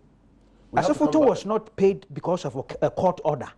It was not. It was because of a passionate appeal. I'm telling you, By you members forgot in it. a That's why I certain asked you that question. That one was The case passionate. was withdrawn from court when you came into office for What case was negotiations. withdrawn from court? What The led to the Asafoton Who had was gone the to person who was court. defending? Who was the lawyer in this matter? Asafoton had Who was the gone to lawyer in this court. matter? Who? You? Tell me. Tell us. Because I'm telling you, you see, the key point was You're that the the lawyer case in this was case. withdrawn. The lawyer in this case could You not are have been a wrong, member of the No, my NPP. brother, the case was withdrawn. Government went for settlement. Yeah. And in the course of the settlement, government commissioned a group of Yeah. professionals to look at the merits or demerits of Asafoton's case. The conclusion was that government should not pay because the people didn't deserve to be paid. But you paid. Because somebody passionately That's the appealed point. for the payment. This is the record. Well, where is the record? I mean, Where is it in there? terms of, I didn't bring it here. Please, There may be a We temptation all to know go it. over this. You see, we have dealt with these judgment debts, Very, very well. you know, No, you see, what I'm extensively saying on is this that- platform. Yeah. What I'm saying is that in going behind, okay, so even if there was a withdrawal, how was the decision changed? Who changed the decision? What was the consideration for the change in decision? All Before that you happened confirm under it? Mail's administration. Let's check I- the facts. Everything happens under one administration. or Yeah, the I'm other. expecting that you would know that. No. I can't pretend to know everything that happened in Mills' Well, that's administration. fair. Okay? That's a fair point. Okay, so we're just talking about corruption. Right. And I hate the situation where somebody just takes a matter and then says that so and so person is corrupt without further interrogating the processes that led to that matter. I mean, In to that principle, payment. yes. Yes. Yeah. So that's what we're doing here. And that's what I'm doing here. I said Nketia didn't do that, obviously. Well, Woyomi. Who engaged Woyomi? How was Woyomi- Woyomi engaged? Not by government. By who? He was working with Waterville. Waterville. Who engaged Waterville? Is that an issue? Government. I'm surprised. That's an issue. So where you matter? So now your questions are no more rhetoric. Don't go there. Okay. Just don't Don't go go there. there, you are rough road. No, I'm not rough road. Come to the roots. Come to roots. Well, I will come to roots. But you see, That's fine. talking all these things, when you add them, that's why I believe that Nanado, when he was mentioning and throwing out figures, was doing so to paint a picture of a corrupt government. It's unfortunate that over the years, and I agree with you, where there are a lot of judgment debts, it could be some symptom of a weakness in the governance structure. I agree.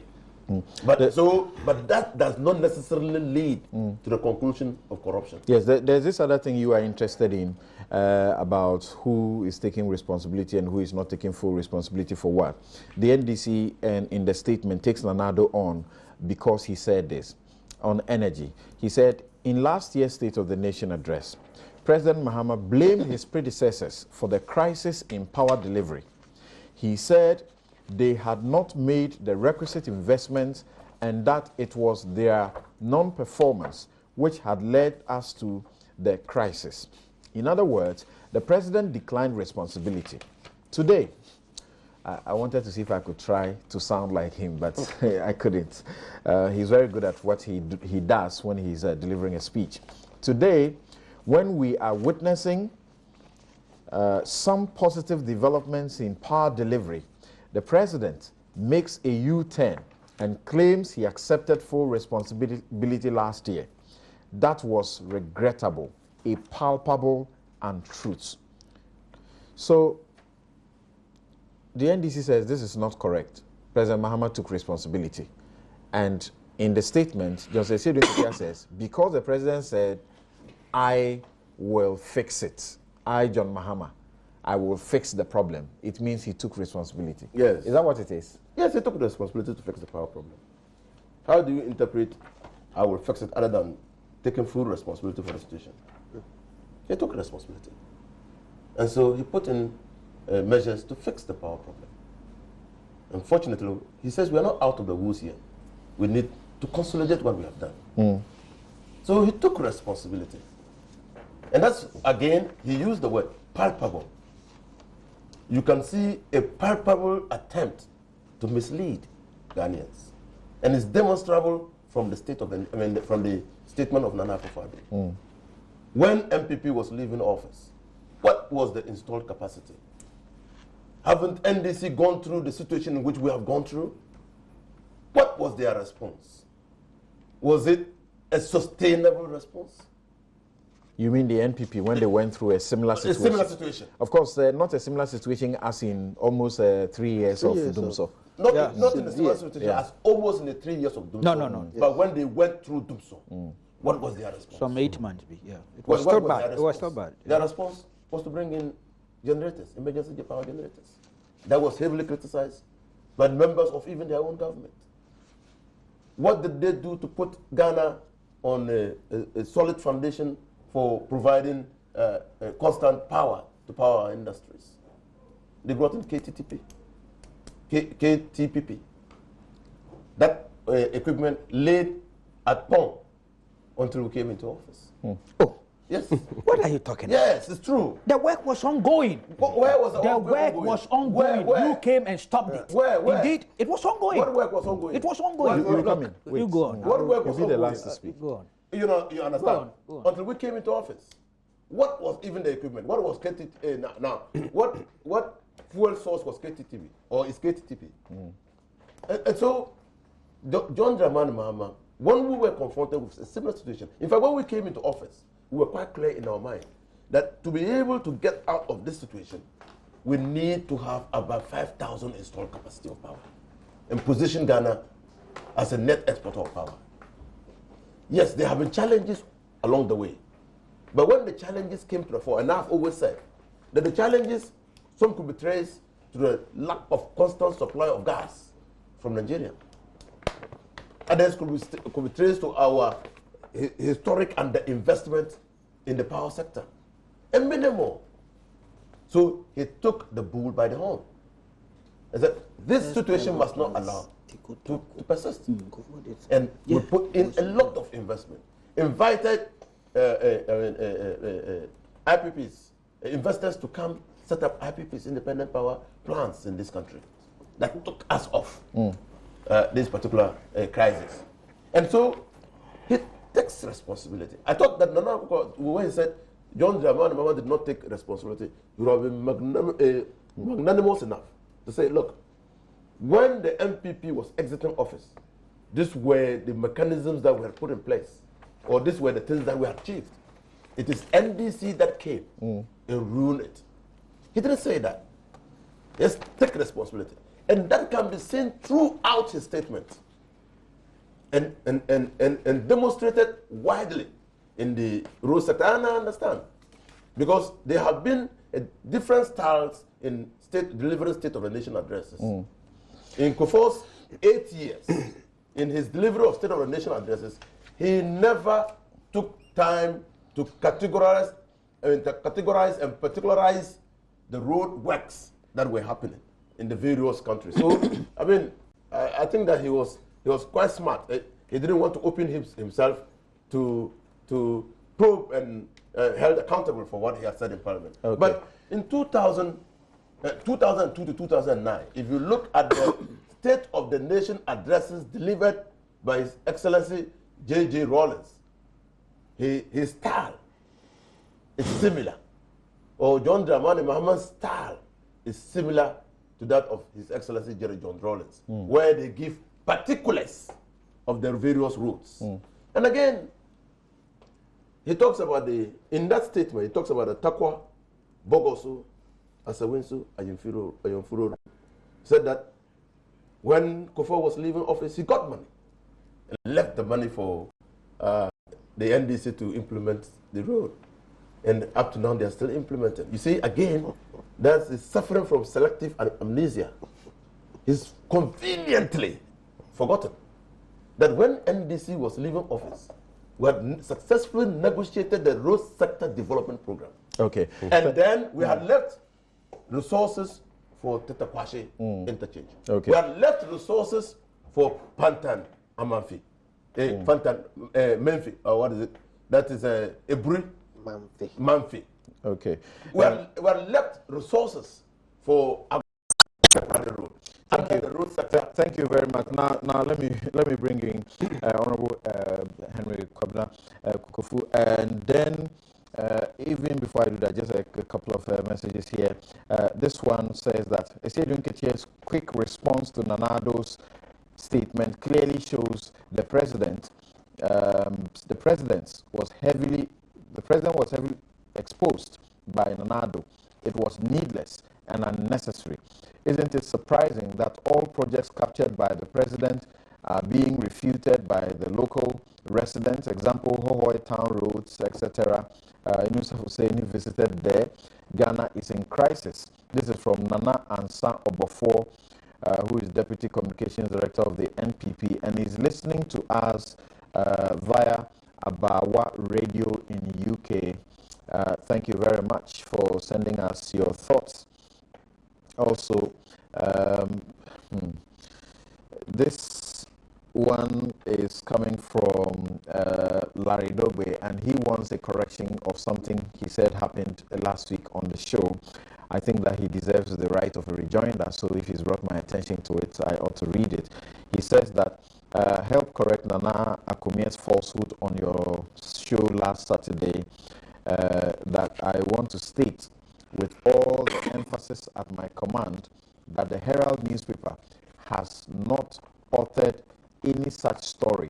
Truth and accuracy must guide our politics. So if you remember, Nana Akumia pulled out a publication attributed to the City FM Online last week and suggested that Larry Dogbe's newspaper, or Larry Dogbe himself, had made comments that were very harsh of the government and the way it was managing the economy. And he says he never authored any such comments as claimed. Now, okay, this Musa Bato's message, I've read this one already. Let me move on and see if I can find some others that I have not read. Spike in Ohio. Okay, somehow the technology has failed, so Spike's message has just vanished. I was going to read a message from Spike, who sent a message from Ohio. Sorry. When it's ready, I'll read it. Okay, Spike in Ohio says that Ghanaians need more of the honest presentations by Nanado. Nanado should continue to expose the NDC. Michael Amening in the UK says the propaganda, deception, and lies of President Mahama at his State of the Nation's address is now exposed in respect of the roads and the hospital he claimed to have constructed in Hohoi and Salaga. Well, the NDC actually spoke to the Salaga issue, respectively, and he says Mahama's credibility and integrity is in doubt, and he doesn't deserve to be voted the highest into the highest office of the land again. Nanado had now been proved to be credible, honest, trustworthy, incorruptible, and competent. So Ghanaians, let us vote for him to provide us with good governance. Just by the statement, he has proved that he's incorruptible. Okay, this one is from Washington. Wasa Wantram, Amenfi East. He says, good morning. It is pathetic and laughable that the NDC will seek to denigrate Nanado for exposing their backsides in the true State of the Nation's address. As a simple individual in my small corner in my village, I could recount dozens of untruths and half-truths in the President's address. Truth indeed hurts, and they have been hurt big time. Benjamin Osei Jamara in Edinburgh in the UK, he says, the problem we have in Ghana is that most of our journalists are armchair journalists. They prefer to sit and cross their legs in the comfort of their offices and just read newspaper headlines. What prevents them from going to the grounds and bringing us a true picture of what the President and Nanado said, but rather depends on information from politicians who are guided by their own parochial political interest. I think our journalists must work hard to present the hard truth, enable Ghanaians to make their decisions. Well, keep your dials on Joy and on Joy News TV. I'm sure you would have been seeing some of the checks that we have been doing, so enjoy. I'm thinking that if you are reading some of the papers too, you'll find very credible checks that are being made for you. Boabing in Awoshi, that's Samuel Boabing, he says, President Mahama has failed Ghanaians monumentally. Access to basic health care still remains a challenge for majority of Ghanaians. Detention of patients after hospitalization is back, so it's now cash and carry.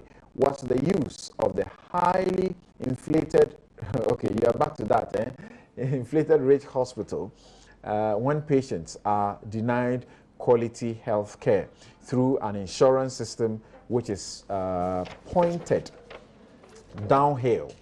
This NDC has misplaced priority. Health workers have very low morale due to insufficient remuneration and lack of jobs for nurses. 8 wasted years of NDC is enough. There's some irony about the health workers. We are training nurses, and we have got quite a good number of them who have left the school, but they have been bonded by the state, so they cannot go and work in private hospitals, yet the state cannot find work for them.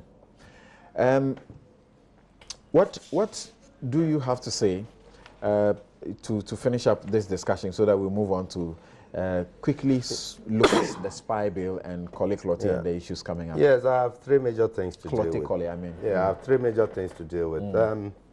First, trying to drag Nanado into this judgment kind of thing.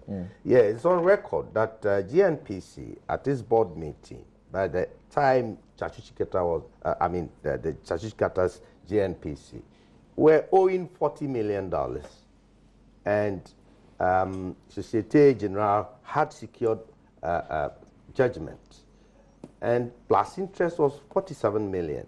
Nanado Dankwa Akufo-Addo, on coming to board, re-entered into negotiations and was able to settle out of court, and that Ghana was to pay Ghana was to pay $19.5 million. So we saved ourselves some 26 million. And that one, people have said, they have argued that there was an agreement between Societe Generale and Ghana to pay some 14.5 million. Why 19.5? And as we speak today, nobody has been able to provide or produce that kind of document or agreement.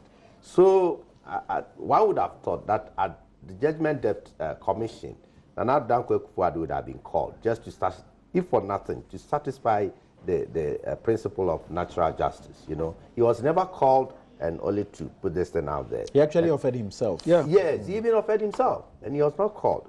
So that thing should be there. But I think... But it should also be made clear that if the commissioner had sufficient documentation didn't need to call. and didn't find the need to call him, it is not unfair. But he didn't have it. They didn't have If you look at the report, he didn't have it. They stopped. Yes.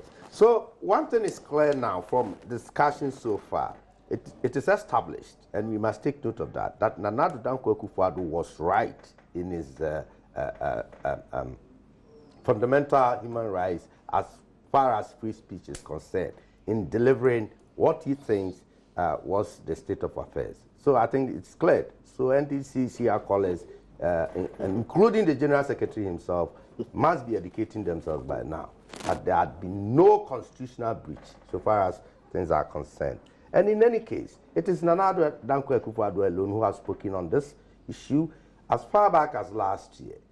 Ivor Green Street, now the CPP flag bearer, trekked down to Kumasi at the NDC Congress, and then he gave his version of the situation on the ground. He gave it to them, and what did happen? Some called him being demonized, others called him names and all those things. But that was his view, and he said it, and said it clear. Papa Kwesi Nkrumah have made his mind clear. So Nana Dankwa Akufo-Addo have said nothing new that nobody knows of it. He went ahead to give out proffer some kind of solutions when he's voted into power. He talked about productivity. We need to increase productivity. And then, most importantly, he talked about the biophysical environment on which you all live, the climate change, the drying out of water bodies and so-called land degradation through this illegal mining and illegal logging. You just mentioned rainstorm coming. So we're living in a country, in a society, where in the dry season, we are so much so stressed that food production and agriculture is suffering. We are so much so stressed that water supply is suffering. And in the rainy season, coming into rainy season, we are also going to go under severe environmental catastrophe. We witnessed that one last year, June 3rd, what happened to us in Accra here, the flooding and all those things. This is the state of affairs that we're living in. In the dry season, we are in trouble. In the rainy season, we are in trouble. So when would we have respite for our case? Nana Dankwa Akufo-Addo's government will look at environmental issues, particularly with the climate change. He talked about youth development program, youth development, and then job creation and all those things through the real transformation of the economy. NDC have been talking about transforming people, transforming the economy.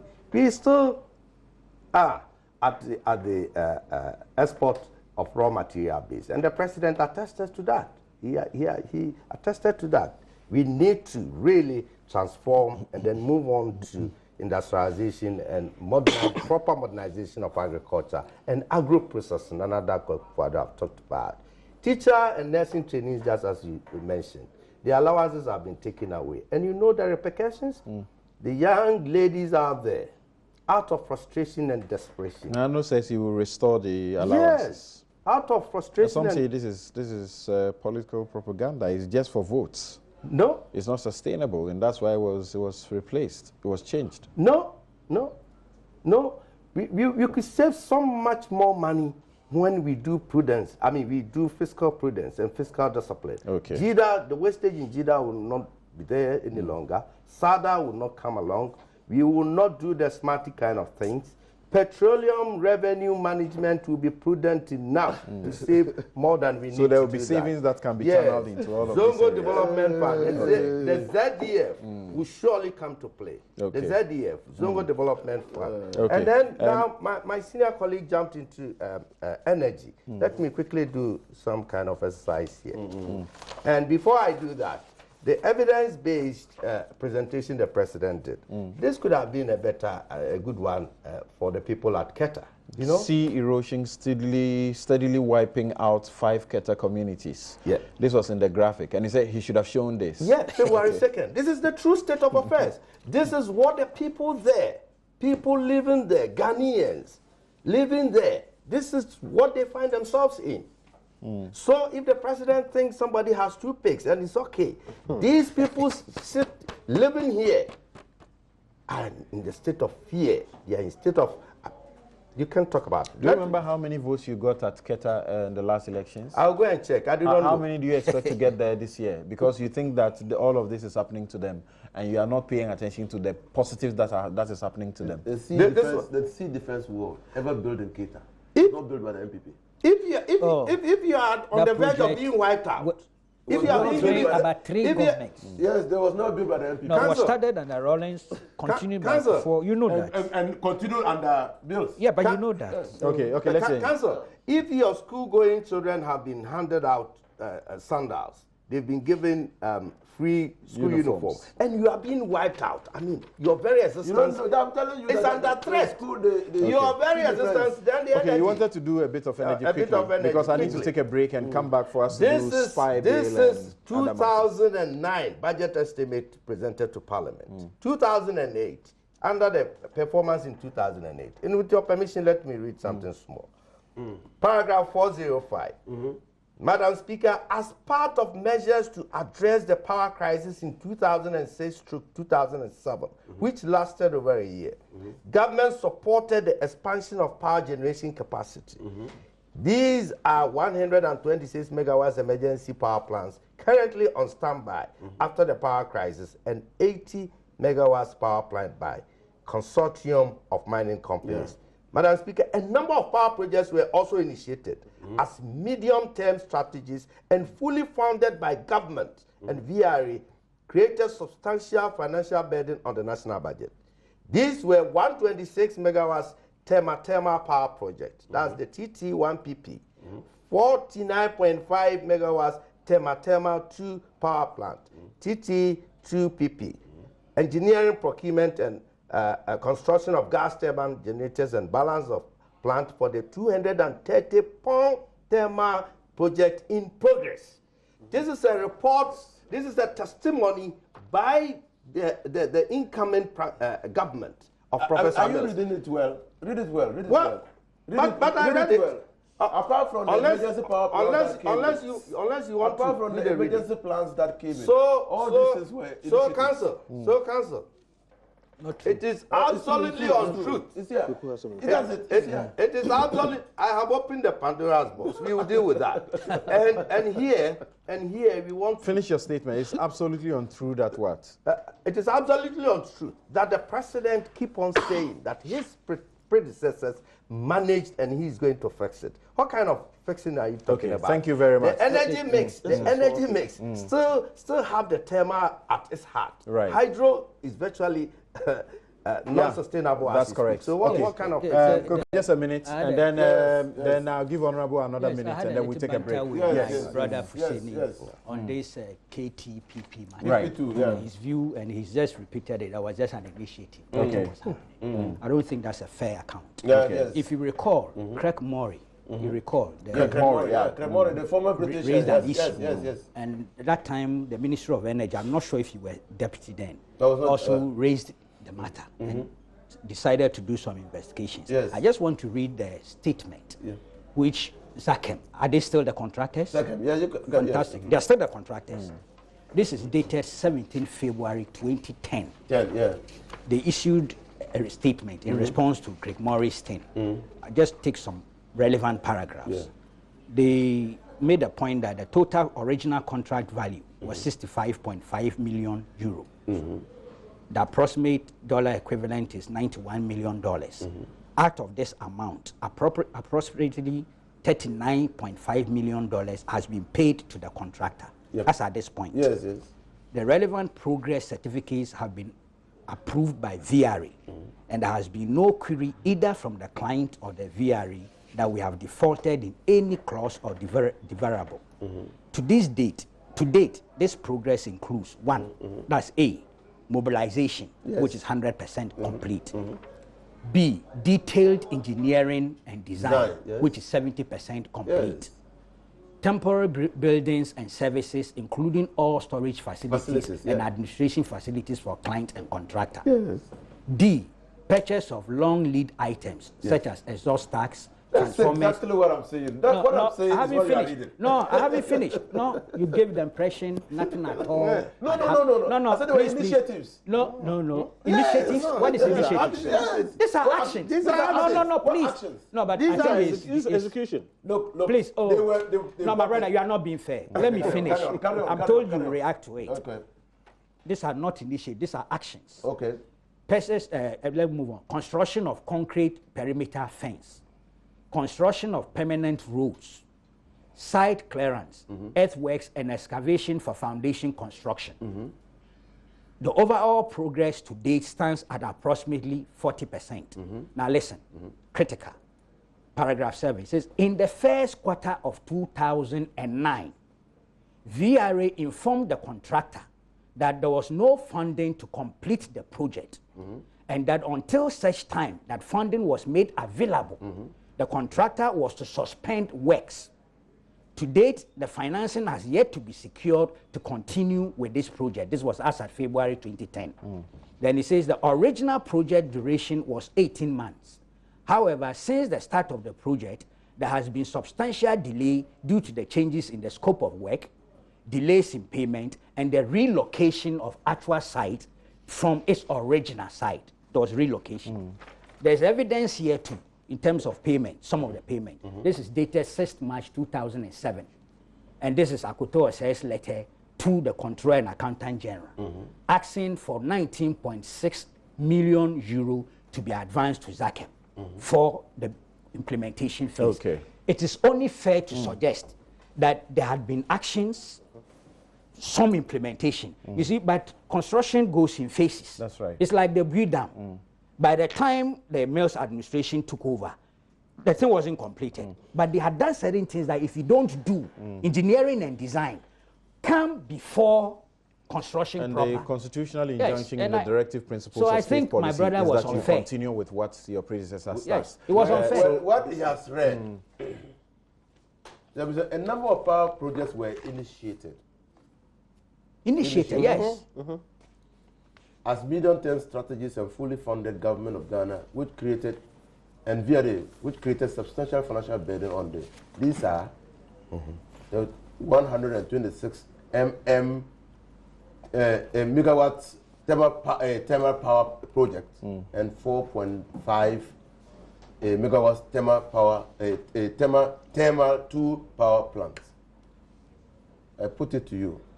No, he said something. He said something. Yeah, he said something. The minister said something about ongoing engineering, procurement, construction of gas turbine generators, and balance of plant for the 230 megawatts Pong thermal project in progress. Yes. Yeah. That's a different project. Yes. That's a different project. I'm putting it to you that the initiatives are used. I didn't conjure it. It's in the statement. No. Okay, thank you. Okay. He's not being fair. Yeah, it's all right. It's all right. This is not Chinese. It's all right. You didn't read Chinese. This is English. Okay, So this is your own words. So thank you. This is your own government testimony. Thank you very much. We take a quick break. We'll return to deal with spy bill. How many minutes? I just wanted to deal with it very briefly and then spend some brief time too also on the take collie. We'll be right back. This is mischief.